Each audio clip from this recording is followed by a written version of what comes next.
Hi, this is Vizi Pro 3 channel. In today's video, I will show you how to translate text on Excel.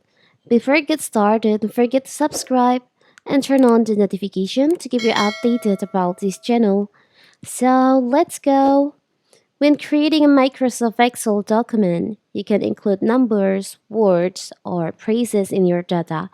If you're working with different languages, you may want to translate your information. Learning how to do this can help you ensure your data is accessible to a larger audience.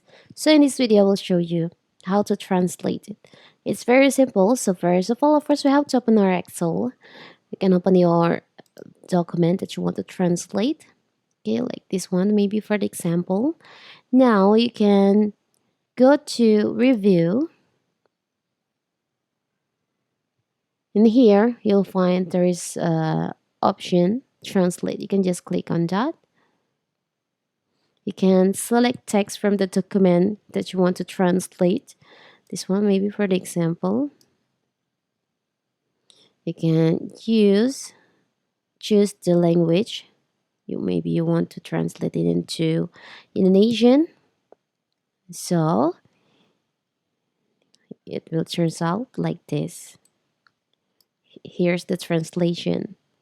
It's all right. You can also maybe want to translate into Japanese or Italian or Irish or another language you can choose in here. There's so much language that you can choose. It's very simple, right? So that is how to translate language on Excel document. Don't forget to like and subscribe and turn on the notification to keep you updated about this channel. Thank you and see you.